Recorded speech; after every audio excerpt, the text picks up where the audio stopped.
Hi everyone, it is Yasmin here, and in this week's video, I wanted to speak to you about front of pack nutrition food labelling. So, something that is quite topical at the moment. I just wanted to give you a bit more understanding about these labels and some of my views on them. So, as of last week, Boris Johnson announced that some of the steps that the government, together with Public Health England, plan to take as part of their Better Health campaign.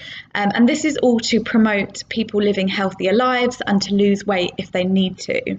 So, to start off with, I do think that it's great that there is more acknowledgement around the health of the nation, and I think more money and campaigns being invested in this area is a great thing.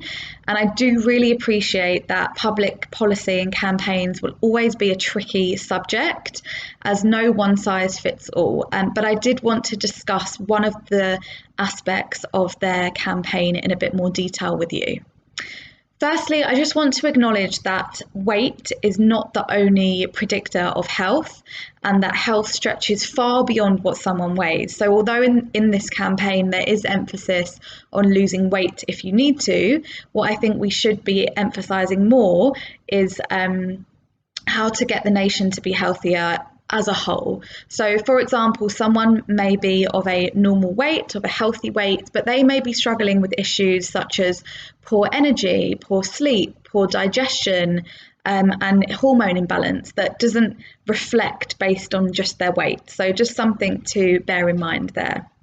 So, as part of the campaign, Public Health England plan to launch a consultation, so a discussion to gather views on the evidence of the traffic light system, which is used on the front of pack, front of pack labelling. So just to give you some visuals, this is some bread that I've got here, and you can see that here is the label with the different colours. Similarly, I've got some falafels here, and then again you can see the traffic light system with the different colours on the label.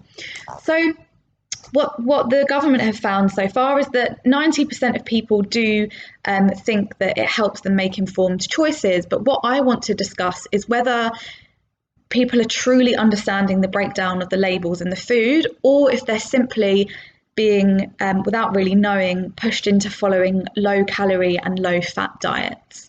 So firstly, how does the traffic light system work? Well, as you have just seen, the label is on the front of the pack, and it is broken down into different sections. So what will be on there is energy or calories, the fat of which saturates, so how much saturated fat, sugar and salt. And this isn't mandatory for all products, it is voluntary. However, a lot of the big manufacturers and big supermarkets are including this. So the food groups are then ranked into either low, medium or high in that certain food group, green being low, amber being medium, and then red being high. So there is more information that you can find about how these food groups are ranked, but they look at how much of that food group there's, for example, how many calories there is or how much fat there is per 100 grams of the product. That's what they base it on, whether it's high, medium or low. But what you would usually find on the front of the packet is, with the bread, for example, what each slice contains, and for the falafel, what a portion, so it tells you, 4 falafels will contain. So there is a link in the article if you head over to my website of how you can see further breakdowns. But whilst I think that it is a good tool to quickly visualise in terms of the different colours, what I fear is that people are maybe going to aim for all green, just basing it on the colours rather than looking at what the food actually is. So let me just give you one example. So if we take a snack pot of hummus and carrot sticks, or a small fromage frais yogurt made with fruit puree. So if you've got the choice between two in a supermarket and you're looking at the labels, You might notice that the hummus with the carrots contains more calories, more fat than the yogurt, but the same amount of sugar. So if you're weighing that up, you might think, well, it's going to be less fattening, there's less calories, there's less fat, so you might go for the yogurt. But in fact, if you're looking at it from a nutrients and a satiety, so a fullness point of view, for many people, the carrots and hummus will be a more wholesome and satisfying snack. And actually, you may end up consuming more energy if you go for the petit falou because you picked it because it's lower calorie, because you might then need to, fromage frais, sorry, you might need to reach for 2 or 3 of those yogurts to feel the same level of fullness that you might have got from the hummus and the carrot snack. So it's just one example, but I really feel passionately that education should be at the heart of some of the public health campaigns as well, which I think there are. Whether it's the right education is another thing, but there's more to come on that area. But I do think that it should be more than just a numbers game, and I fear that too much emphasis is being put on scoring and ranking foods, and then maybe we're drifting away from looking at the ingredients list, for example, or what the food actually is. So just to summarise, these are 4 of the points that I wanted to raise or kind of come up with in terms of some issues that I fear may occur due to the traffic light systems. One is that the traffic light system doesn't differentiate between natural sugars and added sugars. So, for example, you may come out being even more confused by looking at a pot of mixed fruit, so just fresh fruit that you might see on the fresh aisle in the supermarkets, because it might be amber or in fact red for the sugar content, but in actual fact most of the time there is no sugar added to it and it's just the naturally occurring sugar.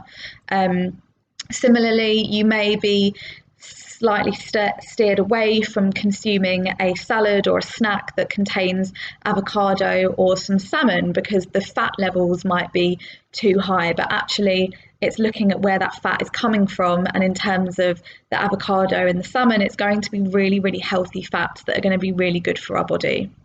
Number 2 is that because of these reasons, we may be pushed towards consuming more artificial or food-like products and drifting away from the real food. Number 3 is that more emphasis is being put on calories again, rather than looking at, for example, how much protein it contains or how many grams of carbohydrates a food contains, because we know that nutrition is so much more than just calories.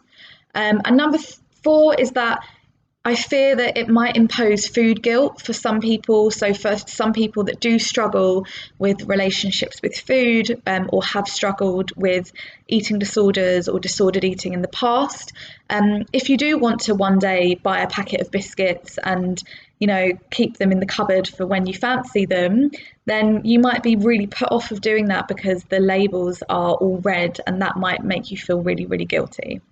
So they are just some of my points. To summarise, I would love to hear what you guys think on this as well. But to conclude, I do think that the government and the campaign is trying its best to tackle the growing obesity issues, and I am all for making positive change to the health of the nation.